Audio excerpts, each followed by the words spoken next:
मंडळी, तुम्हाला कोल्हापुरातील बाईचा पुतळा नवे माऊलीचा पुतळा माहितीये का? आज मातृदिन विशेष जाणून घेऊया कोल्हापुरातील याच माऊलीच्या पुतळ्याबद्दल.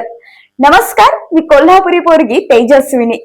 खरं तर तुम्हाला माहिती आहे की 1962 साली कोल्हापूरमध्ये अथक प्रयत्नानंतर शिवाजी विद्यापीठाची स्थापना झाली आणि त्यानंतर हे शिवाजी विद्यापीठ कोल्हापूरकरांसाठी निवड शिक्षणाचं माहेरच नाही तर शिक्षणाचं मंदिरच झालं. याच शिवाजी विद्यापीठाची स्थापना झाल्यानंतर राजारामपुरीतून शिवाजी विद्यापीठाकडे जाणाऱ्या रस्त्यावर हा माऊलीचा पुतळा उभा करण्यात आला. हा पुतळा तुम्ही निरखून पाहिला तर एक माऊली आपल्या दोन्ही मुलांना बोट दाखवून एक दिशा दाखवताना दिसते. मुळात ती दिशा आहे ती शिवाजी विद्यापीठाच्या रस्त्याच्या दिशेनं.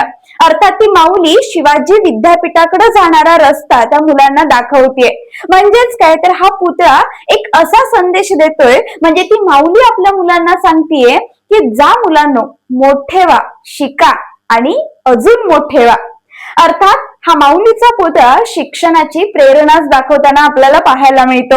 आता हा पुतळा उभा करण्यासाठी पुढाकार घेतला होता तो बाबूराव पारेख यांनी, जे कोल्हापूरचे पुढे जाऊन महापौर झाले. आणि हा पुतळा बनवलाय तो शिल्पकार प्रभाकर जाधव यांनी. आता या पुतळ्या मागची अजून एक ट्विस्टेड कहाणी ती म्हणजे या प्रभाकर जाधव यांनी हा पुतळा बनवत असताना आपल्या दोन्ही मुलींना मॉडेल म्हणून उभा केलं होतं. आता तुम्ही म्हणाल हा पुतळा पाहत असताना तर एक मुलगी दिसते आणि एक मुलगा दिसतोय. बरोबर आहे. त्या पुतळ्यामधली जी मुलगी आहे ती प्रभाकर जाधव यांची मोठी मुलगी आहे आणि त्या पुतळ्यातला जो मुलगा आहे ना तो प्रभाकर जाधव यांची छोटी मुलगी, धाकटी मुलगी, जी मुलाचा वेश परिधान करून त्या ठिकाणी मॉडेल म्हणून उभी करण्यात आली होती.